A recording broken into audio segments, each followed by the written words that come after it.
ભગવાનની ભક્તિ કરનારમાં ભગવાન એના વંશજોની પણ રક્ષા કરતો હોય છે. નહીં તો પરીક્ષિતે ક્યાં કઈ પુણ્ય કર્યું છે, કયું એવું સત્કર્મ કર્યું છે? પણ ભક્તનો વંશ છે. જે જીવ ભગવાનના શરણમાં જાય ને, મેં પહેલા જ કહ્યું, પૂર્વજોનો ઉદ્ધાર થાય અને સંતતિની પણ રક્ષા થાય છે. એટલે પરીક્ષિત મહારાજ પણ દશમ સ્કંદમાં યાદ કરે છે આ બધું. પિતા મહામે સમરે મરંજય દેવ વ્રતાદ્યા તીર્થૈસ્તિમંગલૈ દુરત્યયમ કૌરવ સૈન્ય સાગરમ કૃત્વા તરન વત્સ પદમ સ્મયત પ્લવાહ. મારા પૂર્વજો ઉપર પરમાત્માની કેવી કૃપા હતી. અને એટલા માટે ભક્તોએ ક્યારે પણ પોતાના વડીલોનું વિસ્મરણ નહીં કરવું. કારણ કે એમની આપણા પુરુષાર્થથી આપણે સુખી નથી, વડીલોના પુણ્યથી આપણે સુખી છીએ. આપણા પર જે ઠાકોરજીની કૃપા છે એની પાછળ આપણા વડીલોએ ફેરવેલી માળા છે, એમણે વડીલોએ કરેલા સત્કર્મો છે, એને કારણે ઠાકોરજી આપણી જોડે ઊભા છે. ભક્તોએ વડીલોનું સ્મરણ કરવું જોઈએ હંમેશા, કારણ કે એ બધા ભક્તો છે, એણે કરેલા પુણ્યો આપણે ભોગવી રહ્યા છીએ. અહીંયા પરીક્ષિતનો જન્મ થયો, ભગવાનને થયું કે હવે હું દ્વારિકા પાછો જાઉં.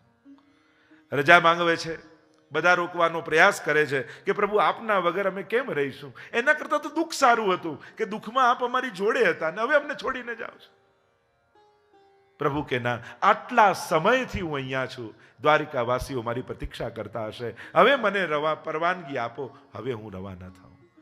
અને ભગવાન રથ ઉપર જ્યાં સવાર થવા જ જાય છે એટલામાં દૂર એક શ્વેત સાડી પહેરીને કોઈ સ્ત્રી આવતી દેખાઈ. ધીમે પગલે નિકટ આવતા ખબર પડી કે આ તો કુંતા ફૈબા છે, કુંતાજી છે. કુંતાજી નિકટ આવ્યા અને ધીમે રહીને પ્રભુના ચરણોનો સ્પર્શ કરવા ગયા અને પ્રભુ બે ડગલા પાછળ ખસી ગયા. અરે ફૈબા, આ શું કરો છો? અને બે હાથ જોડીને કુંતાજી બોલ્યા, નમસ્તે પુરુષમ ત્વાદ્યમ ઈશ્વરમ પ્રકૃતે પરમ અલક્ષમ સર્વભૂતાનાં અંતર્બહિરવસ્થિતમ નમસ્તે પુરુષમ ત્વાદ્યમ. આપને નમસ્કાર છે.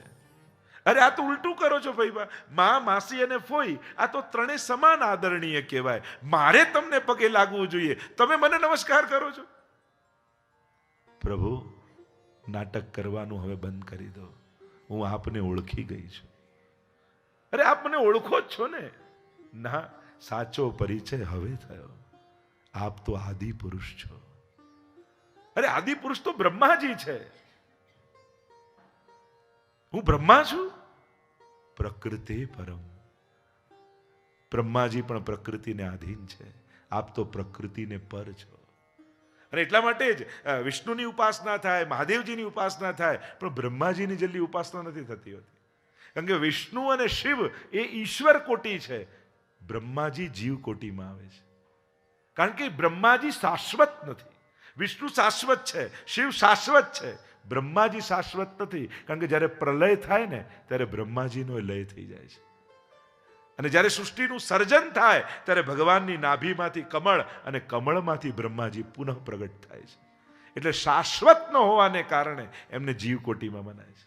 પ્રકૃતે પરમ, આપ તો પ્રકૃતિને પર છો, બ્રહ્માજી પ્રકૃતિને આધીન છે. આપ તો ઘટઘટની જાણનારા છો. જેમ એક અબૂધ વ્યક્તિ કોઈ નાટક જોતા જોતા અને ત્યાં કોઈ કરુણ દ્રશ્યને જોઈને રડવા લાગે અને સાચું માનવા લાગે, અને કોઈ સારા દ્રશ્યોને જોઈને પોતાને સુખનો અનુભવ થવા લાગે, એમ પ્રભુ આપ પણ એવા નાટક કરો છો ને કે અમે આપના નાટકને જોઈ આપને સાધારણ મનુષ્ય માની લઈએ છીએ. પણ આપ તો અનાદિ છો, ઈશ્વર છો. કુંતાજી પ્રભુની સ્તુતિ કરતા કરતા, અદ્ભુત સ્તુતિ છે કુંતાજીની. એક ભક્ત પોતાનો ભાવ પ્રભુ આગળ કઈ રીતે અભિવ્યક્ત કરે છે. કારણ કે બ્રહ્માજી, આ કુંતાજી જાણે છે કે આ કોઈ સાધારણ નથી, અને એટલે પ્રભુની કૃપાને યાદ કરી રહ્યા છે પ્રભુ સામે ઉભા રહીને. જ્યારે જ્યારે પ્રભુ પાસે તમે જાઓ ને ત્યારે પ્રભુએ શું નથી આપ્યું એના માટે રડવા કરતા શું શું આપ્યું છે એના માટેનો આભાર માનો. કારણ કે 99 વસ્તુ ભગવાને આપી છે, ક્યાંક એકાદ વસ્તુ ન મળે, આપણે ન મળેલી વસ્તુનો ભાર અને અફસોસ લઈને જ પ્રભુ આગળ જતા હોઈએ છે. અરે અફસોસ લઈને ન જાઓ, આભાર માનવા માટે જાઓ કે પ્રભુ તે ક્યાંથી. ઘણી વાર એવા સંજોગો જીવનમાં આવ્યા, હવે ફસાઈ ગયા, હવે બધું ખતમ, હવે કેમે કરીને નહીં બચી શકીએ, હવે તો બધું સમાપ્ત. પણ છતાંય ઠાકોરજીએ કોઈ ને કોઈ રીતે આપણને કાઢી લીધા. પ્રભુ કહેતો નથી પણ કરે છે. માણસ કહે બહુ છે અને કરતો નથી. જીવ અને ભગવાનમાં આ જ ફરક છે. પ્રભુ આપે વિશાન મહાજ્ઞ, પ્રભુ આપે અમને ક્યાં ક્યાંથી રક્ષા કરી સ્તુતિ કરતા યાદ કરે છે. એ વિશ્વાળા ભોજનથી બચાવ્યા, એ લાક્ષાગ્રહમાં બળતા અમને બચાવ્યા, એ વનવાસ સમયે આપે અમારી રક્ષા કરી છે. એક એક પ્રભુના ઉપકારોનું સ્મરણ કુંતાજી કરી પ્રભુનો આભાર માની રહ્યા. તમારા જીવનમાં જે જે આવી ઘટના બની હોય, પ્રભુએ અહીંયા મને બચાવ્યો, પ્રભુએ અહીંયા મને બચાવ્યો, પ્રભુ અહીંયાથી મને ઉગાર્યો. 4-5 ઘટનાઓ તો આપણને યાદ હોય છે કે અહીંયા બચાવ્યા, અહીંયા બચાવ્યા, આ દુઃખથી કાઢ્યા, આ દુઃખથી બચાવ્યા. પણ હજારો દુઃખોને આપણા સુધી પહોંચવાય નથી દીધા, એ તો આપણને ખબર નથી હોતી. મેં જે માંગ્યું તે આપ્યું, દુઃખ પડતા પહેલા કાપ્યું. મેં જે માંગ્યું તે આપ્યું, દુઃખ પડતા પહેલા કાપ્યું. મન નિજ પદ માહે સ્થાપ્યું રે, ઓ શ્રીજી બાવા. ઉપકાર તમારા ભારે રે, ઓ શ્રીજી બાવા. માણસ અને ભગવાનમાં એ જ ફરક છે. માણસ થોડું આપે ને ઘણી વાર યાદ અપાવે. ભગવાન ઘણું આપે પણ એકે વાર યાદ ન અપાવે કે મેં તને આપ્યું છે. સુદામા આવે, તાંદુલ ખાય પરમાત્મા, અને કુબેરનો વૈભવ પરમાત્મા આપી દે. પણ સુદામાને એકે વાર કહે નહીં કે મેં તને આટલું આપ્યું છે. સુદામાને તો એમ થાય કે હું જમાડીને જઉં છું, પણ ભગવાને એને કુબેરના વૈભવ લખી દીધા. ઓ પ્રભુ તુજ જેવું સુખદાયી, તુજ જેવી મન મોટાઈ. પ્રભુ તુજ જેવું સુખદાયી.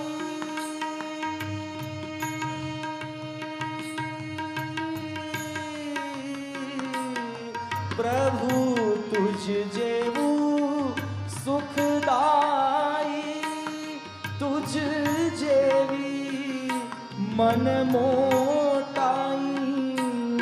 હે નથી ક્યાંય વિશ્વની માહી રે, ઓ શ્રીજી બાવા. ઉપકાર તમારા ભારે રે, ઓ શ્રીજી બાવા. કુંતાજી કહેવા લાગ્યા કે પ્રભુ એક વસ્તુ આપની પાસે માંગુ, આપ આપશો? અરે ભઈબા, આપે યાચના થોડી કરવાની હોય, આપે તો આજ્ઞા કરવાની હોય. મને શંકા છે કે હું માંગીશ તો તમે નહીં આપો. અરે ભઈબા, આવું હતું હશે, તમે કહેશો એ ચોક્કસ કરીશ. અને કુંતાજીએ કહ્યું, વિપદઃ સંતુ નઃ સસ્વત તત્ર તત્ર જગદગુરો ભવતો દર્શનમ યત્સ્યાત અપુનર્ભવ દર્શનમ. ઠાકોરજી હાથ પાછો ખેંચી લીધો. અરે આવું કઈ માંગતું હશે ભઈબા? કુંતાજીએ કહ્યું, મારા જીવનના પથને, રસ્તાને ડગલે ને પગલે સંકટોથી ભરી દો. કારણ કે પ્રભુ સુખ આવ્યું તો આપ જવાની વાત કરો છો, આના કરતા તો દુઃખ સારું હતું. પ્રતિ વખતે, દરેક વખતે જ્યારે જ્યારે સંકટ આવ્યું આપ અમારી સાથે ઉભા રહ્યા. અને એટલા માટે હવે મને સંકટ ગમવા લાગ્યું છે. કારણ કે સુખ આવે તો છોડીને જવાની વાત કરો છો. અરે આપની બાદ બાકી કરીને મળેલું સુખ એ મારા માટે સૌથી મોટું દુઃખ છે. જેમાં આપ ન હો એમાં સુખ શું કામનું? બધી જ સુવિધા અને સગવડતા હોય પણ પ્રભુનું વિસ્મરણ હોય તો એ સુખ સુખ નથી, અમારા માટે સૌથી મોટો સંકટનો કાળ છે. કહ હનુમંત વિપત્તિ પ્રભુ સોહી, જબ તવ સુમિરન ભજન ન હોય. આપને ભૂલીએ એનાથી મોટો દુઃખનો કાળ બીજો કોઈ નથી. એના કરતા તો સંકટ સારા છે, કારણ કે સંકટમાં આપનો સાથ રહે છે, હંમેશા આપની હૂંફ રહે છે. અને પ્રભુ, અમે સાધારણ જીવો, આ સંસારને છોડવાની તાકાત અમારામાં નથી. અને સુખ આવે છે ને તો સંસાર વધી જાય છે. દૂર દૂરના સગા, અમારે તો બહુ નજીકના સગા, અમારે તો સાવ નિકટનો, અમારો તો સીધો સંબંધ, ઉલટાનું લૌકિક વધી જાય છે. અને લૌકિક છોડવાની તાકાત અમારામાં નથી. અને પ્રભુ, એટલે જ તો દુઃખ માંગુ છું, કારણ કે સુખમાં સંસાર વધે છે, પણ દુઃખ આવશે ને તો સંસારના લોકો જ અમને છોડીને જતા રહેશે, એટલે અમારે છોડવાની ચિંતા જ નહીં. પ્રભુ, અમે આપના વગર કોઈ સુખ માણવા ઈચ્છતા નથી, કારણ કે દરેક દુઃખ સમયે કોઈ હતું ન હતું, આપ અમારી જોડે હતા. જોજો, જ્યારે દુઃખ આવશે ને, કોઈ ને કોઈ રૂપે ભગવાન તમારી સાથે આવશે. બસ આપણી આંખની કમી હોય છે કે એને જોઈ શકતા નથી. આપણે મદદ કરનારો હાથ દેખાય પણ ભૂલી જઈએ એ હાથ લાંબો કરવાનો વિચાર એને આપ્યો કોણે? પ્રભુ ક્યારેય કોઈ આંખનો ઉપયોગ કરે, કોઈ જીભનો ઉપયોગ કરે, કોઈ પગનો ઉપયોગ કરે, કોઈની બુદ્ધિનો ઉપયોગ કરે, પણ કોઈ ને કોઈ રૂપે ભગવાન આવીને આપણી મદદે ઊભો રહી જાય છે. આપણને વ્યક્તિઓ દેખાય છે, પણ વ્યક્તિઓમાં કામ કરનારો ઈશ્વર નથી દેખાતો. સાચો ઉપકારી તો એ જ છે કે જે ભીતર બેસીને આપણા માટે કોઈને દોડાવે છે, કોઈને બોલાવે છે, કોઈની પાસે કામ કરાવી લે. દરેક સ્ત્રી બે જગ્યાએ બંધાયેલી હોય, પતિ પક્ષમાં અને પિતા પક્ષમાં. હું 3 જગ્યાએ બંધાયેલી છું. પાંડુ છું, વૃષ્ણિ છું, મારા સસરા પક્ષમાં, મારા પિયર પક્ષમાં, અને મારું ત્રીજું બંધન આપની સાથે છે. પ્રભુ, એક કામ કરો, બંને હાથમાં ખુલ્લી ખડગ લઈ લો અને બંને હાથથી ખુલ્લી ખડગથી મારા બંને લૌકિક બંધન કાપી નાખો, જેથી મારું કેવલ બ્રહ્મ સંબંધ રહી જાય, કૃષ્ણ સંબંધ રહી જાય. કારણ કે સાચો સંબંધી તો એ જ છે, બાકી તો બધા સ્વાર્થના સંબંધ છે. અહીં કોણ ભલાને પૂછે છે? આ તો સંજોગ ઝુકાવે છે, નહીં તો કોણ ખુદાને પૂછે છે? સંબંધો ક્યાંક ને ક્યાંક સ્વાર્થના પાયામાં છે. આપનો એકમાત્ર સંબંધ નિસ્વાર્થ છે. કોઈ કારણ વગર આપ કૃપા કરનારા છો. પ્રભુ, આપ ન જાઓ અમને છોડીને. પ્રભુ કહેવા લાગ્યા, પણ મારા બધા જ સ્વજનો દ્વારિકામાં આટલા વર્ષોથી મારી પ્રતીક્ષા કરી રહ્યા, કેટલો સમય મને થયો હસ્તિનાપુર પાંડવોની રક્ષા માટે, હવે મારે દ્વારિકા જવું છે. અને પ્રભુ જ્યાં દ્વારિકા જવા માટે રથ ઉપર સવાર થયા, એટલામાં એક દૂત દોડતો દોડતો આવ્યો, મહારાજ ઉભા રહો, મહારાજ ઉભા રહો. કોણ છે તું? પ્રભુ, આપે કોઈને વચન આપ્યું છે, આપ એમને એમ ન જઈ શકો. અને પ્રભુને કંઈ યાદ આવ્યું, તુરંત રથ પરથી નીચે ઉતરી ગયા. એવી કથા કહેવામાં આવે છે કે યાદ આવ્યું કે પ્રભુએ ભીષ્મજીને વચન આપ્યું હતું કે મારો અંત સમય આવે ત્યારે દર્શન આપવા પધારશો. એ મહાભારતમાં કથા કહે છે. મહાભારત બહુ અદ્ભુત કથા છે. મહાભારતમાં તમે જોવા જાઓ ને તો વિલન કોણ? તો કે સમય. ઘણીવાર કોઈ વ્યક્તિનો દોષ નથી હોતો, સંજોગો એવા હોય છે, સંજોગો વિપરીત હોય છે. અને સમય જ્યારે દુશ્મન બને ને, ત્યારે સારા સારા માણસો પણ ક્યાંક નિર્ણય લેવામાં કે કોઈ નિર્ણયને સમજવામાં ચૂક થઈ જતા હોય છે. તો મહાભારત જુઓ તો એમ આખું તમે ક્રમ જુઓ મહાભારતનો, શાંતનુ. અને પોતાના પિતા ખાતર ભીષ્મજી પ્રતિજ્ઞા કરે છે કે હું અખંડ બ્રહ્મચર્ય ગ્રહણ કરીશ, આ જીવન બ્રહ્મચારી રહીશ મારા પિતાના સુખ માટે. અને ધૃતરાષ્ટ્ર, પાંડુ અને વિદુર ત્રણે પુત્રો થયા. ધૃતરાષ્ટ્ર રાજા બનવો જોઈએ પણ અંધ છે અને રાજ્ય શાસન ન કરી શકે, એટલે પાંડુને રાજા બને. સંજોગો જુઓ તમે. એટલે ઘણી વાર એ સમયના સંજોગો કેવા હોય અને એ સમયે લેવાયેલા નિર્ણયો તમે આટલા વર્ષો પછી મૂલ્યાંકન કરવા બેસો ને તો ખોટા પડો. ઘણીવાર આજે આપણે નિર્ણય, આટલા વર્ષ પહેલા ગાંધીજી આમ કર્યું, આટલા વર્ષ પહેલા આમણે આમ કર્યો, એના કરતા આવો ને. પણ એ સમયે કેવા સંજોગો હોય કોને ખબર? એ સમયે ભગવાન રામે આમ કર્યું, ભગવાન કૃષ્ણે આમ કર્યું, આવા મહાત્માએ આમ કર્યું. આજે એ જ આટલા વર્ષ પહેલા લેવાયેલા નિર્ણયોનું મૂલ્યાંકન આજના સંજોગો, આજના વિચારો પરથી તમે કરવા જાઓ ને તો ક્યાંક ખોટા પડો. કારણ કે એ સમયના સંજોગો જુદા હોય.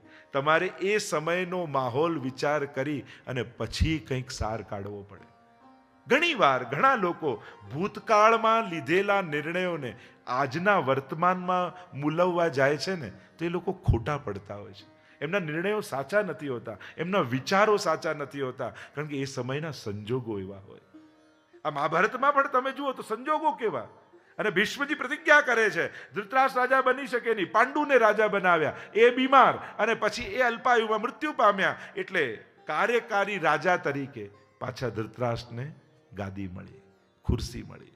અને મળેલી ખુરશીમાંથી ઊભા થવું કોને ગમે? એને થયું કે ચલો હું નહીં, પણ મારો દુર્યોધન તો રાજાને લાયક છે ને, બધા ગુણ સંપન્ન છે, પણ નિયમ એમ કહે છે કે પાંડુ પછી યુધિષ્ઠિર રાજા બનવા જોઈએ. સંજોગો કેવા વિપરીત થાય છે. વ્યક્તિના દોષ નથી હોતા, ઘણીવાર સંજોગો એવા. અને સમય જ્યારે કરવટ લે ને, ત્યારે એની કરવટને સમજવી બહુ અઘરી હોય છે. અને એ ખટકો મનમાં છે દુર્યોધનના કે મારો અધિકાર, યુધિષ્ઠિરના રાજા, અને ત્યાંથી શરૂઆત થાય છે છલ કપટની.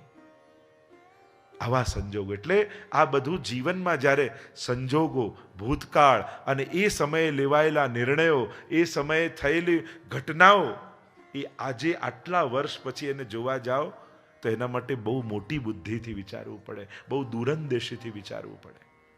અહીંયા મહાભારતની ઘટનાઓ, અને જ્યારે એમ કહેવાય છે કે મહાભારતનું યુદ્ધ ચાલી રહ્યું છે, આટલા પાંડવો યુદ્ધ લડી રહ્યા છે, અને આટલા કૌરવો મર્યા, પણ એકે પાંડવ નથી મર્યો. અને દુર્યોધન આવીને ભીષ્મજીને ફરિયાદ કરે છે કે દાદાજી આ બરાબર યુદ્ધ લડતા નથી.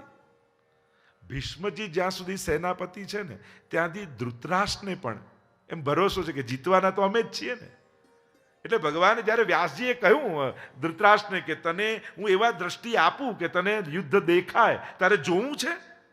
ધૃતરાષ્ટ્ર કે મારે કાંઈ જોવું નથી, કારણ કે એને ભરોસો હતો ભીષ્મજી જ્યાં સુધી અમારી પાસે છે ત્યાં સુધી કોઈ વાળ પણ વાંકો કરી શકે એમ નથી. એટલે ગીતાજી છે ને, એ લાઈવ ટેલિકાસ્ટ નથી, એ રિપીટ ટેલિકાસ્ટ છે. 9 દિવસનું યુદ્ધ થઈ ચૂક્યું છે. અને ભીષ્મજી જ્યારે બાણસૈયા પર પડ્યા ત્યારે ધૃતરાષ્ટ્રને ચિંતા થઈ કે અરે આ થશે શું? પછી સંજયને બોલાવે છે અને ધર્મક્ષેત્રે કુરુક્ષેત્રે સમવેતા યુત્સવ મામકાહ પાંડવાશ્ચૈવ કિમ અકુર્વત સંજય. શું કરી રહ્યા? ત્યારે એને ચિંતા થાય છે. 9 દિવસનું યુદ્ધ થઈ ચૂક્યું છે. પછી ગીતાજી જે ગવાઈ હતી એ સંજયે કહી છે. ભીષ્મજી પાસે ફરિયાદ લઈને આવ્યો દુર્યોધન, આ પક્ષપાત કરી રહ્યા છે, ઠીકથી યુદ્ધ લડી નથી રહ્યા, આટલા કૌરવ મર્યા અને એકે પાંડવ ન ગયો. અને ત્યારે ભીષ્મજીએ કહ્યું કાલે હું પાંડવો સાથે ભયંકર યુદ્ધ કરીશ. અને પ્રભાતે બ્રહ્મ મુહૂર્તમાં તારી પત્નીને મોકલજે, જ્યારે હું મારી છાવણીમાં ધ્યાનમાં બેઠો હોઉં ત્યારે એને અખંડ સૌભાગ્યવતીના આશીર્વાદ આપીશ, પછી તારો કોઈ વાળ પણ વાંકો નહીં કરી શકે. અને આ સમાચાર મળ્યા દ્વારિકાધીશને. દુર્યોધનની પત્ની જાય ને પેલા દ્રૌપદીને જગાડી, ઉઠ જાગ, અરે આટલા સવારમાં આપ અહીંયા ક્યાંથી? પ્રશ્ન ન કરીશ મારી જોડે ચાલ. પણ જવાનું ક્યાં છે? પ્રશ્ન ન કરીશ. પાછળ ચાલવા લાગ્યા. અરે આ તો દાદાજીની છાવણી છે. હા, અંદર જા, પગે લાગ, જે આપે એ બોલ્યા વગર લઈને બહાર આવી જજે. અને કદાચ જો પૂછી લે ભીષ્મજી કે કોની સાથે આવી છું, તો મારું નામ તો કહેતી જ નહીં. અને ભીષ્મજી ધ્યાનમાં બેઠા છે, જાણે બ્રહ્મની સાથે તાર જોડાયેલા છે. સમાધિમાં ભીષ્મજી છે. આવીને ચરણના સ્પર્શ દ્રૌપદી કરે છે. થયું કે દુર્યોધનની પત્ની આવી અને 2 હાથ ઊંચા કરીને ભીષ્મજી આશીર્વાદ આપ્યા, અખંડ સૌભાગ્યવતી ભવ. અને દ્રૌપદીનો તો આનંદ જ માયો નહીં. અરે દાદાજી બહુ મોટી કૃપા કરી દીધી, હવે એકે પાંડવમાંથી આપ એકે પાંડવને ન મારી શકો. ભીષ્મજીએ કહ્યું પણ તું અહીંયા ક્યાંથી? તને અહીંયા લાવ્યું કોણ? અને દ્રૌપદીને યાદ આવ્યું કે પ્રભુએ તો બોલવાની ના પાડી હતી. એટલે ગભરાતા કહ્યું હું તો મારી સખી સાથે આવી છું. ભીષ્મજી કહે મારે તારી સખીને જોવી છે. અને પ્રભુએ પોતાનું પીતાંબર કાઢીને ઘૂંઘટો તાણી લીધો બહાર. અને ભીષ્મજી લઈને આવ્યા દ્રૌપદીને, અને ઘૂંઘટો તાણીને ઊભા કૃષ્ણ. અને જ્યાં ભીષ્મજીએ ઘૂંઘટો ઊંચો કર્યો, બોલો દ્વારિકાધીશ की जय, અને મંદ મંદ સ્મિત કરતા પ્રભુનું મુખ જ્યાં દેખાયું અને દડ દડ દડ દડ દડ આંખોમાંથી અશ્રુપાત ભીષ્મજીને થવા લાગ્યા. પ્રભુ, ભક્તોનો આવો પક્ષપાત આપ કરો છો, ભક્તોની રક્ષા માટે આપ આવા પરિશ્રમ કરો છો. વચન આપો પ્રભુ, મારો અંત સમય હોય ને તો આવા જ સ્મિત કરતા મુખારવિંદના દર્શન આપવા પધારશો. અને પ્રભુ વચન આપે છે, આ દાદાજી, અંત સમયે હું સામે આવીને ઉભો રહીશ. બાણ સૈયા પર સૂતા છે ભીષ્મજી. આખા જીવનનો અનુભવ લઈ શાંત ચિત્તે, ચહેરા પર કોઈ અફસોસ નથી, પરમ શાંતિ છે. શ્વેત વસ્ત્રો, શ્વેત દાઢી ને શ્વેત કેશ લાંબા. કે છે ને ઉત્તરાયણની પ્રતીક્ષા ભીષ્મ. એમ કહેવાય કે ઉત્તરાયણના દિવસે જેનો દેહ છૂટે એની તો સદગતિ થાય. એટલે એમ કે ઉત્તરાયણની પ્રતીક્ષા કરીએ કે સૂર્યની બે ગતિ, દક્ષિણાયન ને ઉત્તરાયણ. પણ આચાર્યો તો અર્થ કર્યો ઉત્તરાયણ એટલે ઉત્તરા એટલે અભિમન્યુની પત્ની અને અયન એટલે એના ગર્ભમાં જેણે નિવાસ કર્યો એવા કૃષ્ણની પ્રતીક્ષા ભીષ્મજી કરી રહ્યા છે. બહુ સુંદર ચર્ચાઓ છે મહાભારતમાં. તો અનેક પ્રશ્નો કરે છે ભીષ્મજીને અને પાંડવોને લઈને ભગવાન ભીષ્મજી પાસે પધારે છે. આખું શરીર બાણથી વિંધાયેલું, શાંત ચહેરો. સમાચાર મળ્યા, દાદાજી, ભીષ્મજી, પ્રભુ પધાર્યા છે. અને ધીમે રહીને ભીષ્મજીએ પોતાના નેત્રો ખોલ્યા અને સામે શ્યામ સુંદરના દર્શન થયા. નેત્રોના બંને ખૂણામાંથી દડ દડ દડ દડ દડ અશ્રુપાત થવા લાગ્યા. સ્મિત કરતા પરમાત્માના મુખારવિંદને જોઈ ભીષ્મજી સ્તુતિ કરતા બોલ્યા, ઇતિમતિ રૂપ કલ્પિતા વિતૃષ્ણા ભગવતી સાત્વત પુંગવે વિભુમ્ની સ્વસુખમુપગતે ક્વચિદ્વિહર્તુમ પ્રકૃતિમુપેયુષીયત ભવ પ્રવાહ. પ્રભુ, મને ભરોસો હતો કે આપ પધારશો. આપના ઉપર પૂર્ણ વિશ્વાસ હતો. આપ મારા મૃત્યુને બગડવા નહીં દો. પ્રભુને ભરોસો આપો, જીવનભર હું આપને સાચવીશ. પણ જ્યારે અંત સમયમાં મારા પરથી કંટ્રોલ જતો રહે એવા સમયે તમે મને સાચવી લેજો. હું જીભ ઉપર કાયમ આપને રાખીશ, પણ જ્યારે જીભ ઉપર મારો કોઈ કંટ્રોલ ન રહે ત્યારે એ જીભ ઉપર આપ આવીને બેસી જજો. કારણ કે અંત સમયમાં આ જીભ હરિ કૃષ્ણ પ્રભુ બોલે ન બોલે કોને ખબર, આ ઉપડે કે ન ઉપડે કોને ખબર. જ્યારે કોઈ નિગ્રહ મારી ઇન્દ્રિયો ઉપર કોઈ જ્યારે વશ ન રહે મારી ઇન્દ્રિયો ઉપર મારો, ત્યારે પરમાત્મા, હે પ્રભુ, એ ઇન્દ્રિયો પર તમે તમારો વશ કરી લેજો. આજે પણ જોઈએ બાણસૈયા ભીષ્મ, આજે પણ હોસ્પિટલમાં છેલ્લી ઘડી હોય તો કેટલા સોૈયા ભોકાયેલા હોય, ત્યારે એમ જ લાગે ને જ્યારે આ બાણસૈયા ઉપર જ સૂતો છે. આનો બાટલો ચડે છે, ના ઓક્સિજન ચડે, ના વિટામિન ચડે, ના ગ્લુકોઝ ચડે, કેટલા સોૈયા ભોકા. આ બાણસૈયા નથી. ક્યાંક ને ક્યાંક છેલ્લે આ બાણસૈયા પર બધાને સુવાનો વારો આવે. પ્રભુને એ જ કહીએ, પ્રભુ હું ભૂલું પણ તું ન ભૂલતો. ભીષ્મજી કહેવા લાગ્યા, મને ભરોસો હતો કે આપ પધારશો, એટલે જ આપના માટે મેં એક ભેટ સાચવીને રાખી છે. કઈ ભેટ? અને ભીષ્મજી બોલે છે, ઇતિમતિ રૂપ કલ્પિતા વિતૃષ્ણા. પ્રભુ, મારી વિતૃષ્ણ બુદ્ધિ મતિ મેં આપના માટે રાખી છે, જે આજ સુધી ક્યાંય લગાવી નથી. પ્રભુ કહે, દાદાજી ખોટું ન બોલો. જો બુદ્ધિ મારામાં હોત તો પાંડવ પક્ષમાં તમે હોત, કૌરવ પક્ષે ન હોત. અરે આપનામાં હતી એટલે જ તો સામે પક્ષે રહ્યો. કારણ કે પાંડવ પક્ષે રહ્યો હોત તો યુદ્ધના મેદાનમાં વળી વળીને આપને જોવા સંભવ નહોતા. સામે પક્ષે એટલે રહ્યો કે સીધા આપના દર્શન થતા રહે. મારી મતિ તો આપનામાં છે. અરે ભીષ્મજી પ્રભુને જુએ છે એટલે સ્તુતિમાં તમે જુઓ ને, જુએ એટલે કેવલ મુખને નહીં, શ્રમવારી અલંકૃતા છે, મસ્તક પર આવેલા એક પરસેવાના બિંદુને પણ ભીષ્મજી જુએ છે. આવું મતિ ભગવાનમાં છે. સ્તુતિ જ કહી દે છે કે મતિ ભગવાનમાં હતી ભીષ્મજી. અને ભીષ્મજી એકમાત્ર એવા છે જે નૈષ્ઠિક બ્રહ્મચારી છે, છતાંય અંત સમયમાં ગોપીઓને અને રાસલીલાને યાદ કરે છે. છેલ્લા શ્લોકમાં પ્રભુ આ મતિ આપના ચરણોમાં ધરવી છે. અને બાણ સૈયા પર સૂતા સૂતા પણ જે કૃષ્ણની સુંદરતાને માણી શકે ને એ જ ભગવાનનો ભક્ત થઈ શકે. અને બીજો શ્લોક ગાન કરતા ભીષ્મજી બોલ્યા, ત્રિભુવન કમનમ તમાલવર્ણમ રવિકર ગૌરવરાંબરમ દધાને વપુરલક કુલા વૃતાનનાબ્જમ વિજય સખે રતિરસ્તુ મે નવદ્યા. ત્રિભુવનમાં કોઈ કમનીય હોય, સુંદર હોય તો આપ છો. આપનાથી અધિક મધુરાધિપતે રખિલમ મધુરમ. અસીમિત સૌંદર્ય કોઈનું. કોઈ ગમે તેટલો સુંદર વ્યક્તિ હોય, એનો ફોટો 10 મિનિટ જુઓ, અડધો કલાક જુઓ, પછી મૂકી દેશો, બહુ થઈ ગયો. ભગવાનને નાનપણથી જોતા આવ્યા, પણ હજી રાજભોગના દર્શન કરવા જાઓ અને ટેરો બંધ થવાની તૈયારી હોય ત્યારે એમ લાગે કે હજી 5 મિનિટ ખુલ્લા રહે તો સારું. જેની સુંદરતા તૃપ્તિ ન આપે એને જ સૌંદર્ય કહેવાય.